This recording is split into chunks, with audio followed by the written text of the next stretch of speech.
See our custom Draco wing bag and cover sets at our store at flyingrcstore.com.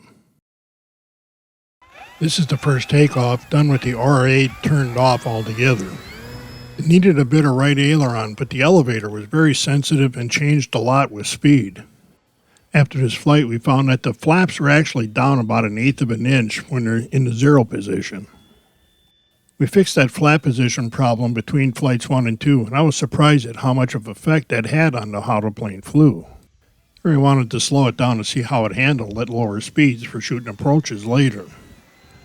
At relatively slow speeds with no flaps out, the Draco's very stable. One of the things we found out early on is that it really helps to use a little bit of rudder when making a turn with the Draco. I still hadn't turned on the R8, and without stabilization, the Draco seems to want to drag the tail a bit. Throughout the first flight without stabilization turned on, the Draco had a pronounced sink rate. At this point, I still had all the throws set at what the manual suggested. And a couple of times on short final, I felt like I was running out of elevator.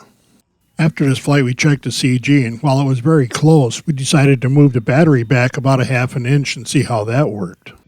Right here, I got off the gas, and you can see the nose drop down. As I turned to the runway, I left the nose down to try and build up a little speed for landing. This is the first landing on the Maiden flight, and right here I found out that the Draco actually quits flying when it gets too slow. It handles fine, then just drops. This is Flight 2 on Maiden Day. We moved the battery back about 1/2 inch and dialed in some more down elevator in the flap settings. Here with the CG at the back end of the suggested range, the nose down when I go power off is less pronounced. This ballooning is because I put the flaps out with too much speed, because once the plane settles down, then it's more controlled. While the winds were generally very low all day, there was some crosswind buffeting coming right at us. In those occasional winds, the ailerons worked pretty well and made it easy to keep the wing level. One of the things I always do during a maiden flight is start shooting approaches very early on.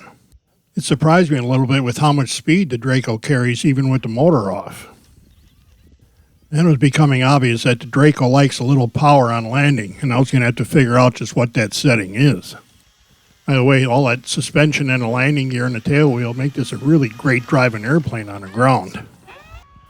While I think the Draco is just a little bit underpowered overall, it's got plenty of power for a high-angle takeoff with a little bit of flaps out. The flaps on a Draco are super effective, so you want to get rid of those pretty soon after takeoff. I tried doing some power-off, pretty steep angle landings, and again the Draco just seems to carry more speed than I expect, even with the flaps out. And you got to be careful on landing, because it doesn't take much to bounce it. I tried starting the landing approach out farther and lower, but you still have to really bullseye the landing to keep it from bouncing. There's no doubt that I need more practice at landing the Draco, and I need to fine-tune all the control settings, but I think some of that 10-pound weight is responsible for all this bouncing. For the wind conditions on Maiden Day, full flaps with about 4 or 5% more down elevator than they call for seem to work right. I think the Draco's a little like ducted fan jets in that it likes a little bit of power staying on while you land. And for the last flight, I pulled the power off too soon again. Stay tuned, because I'm hoping to get the solo shot working again, and we'll refine some of the settings on the Draco, and we'll try this again.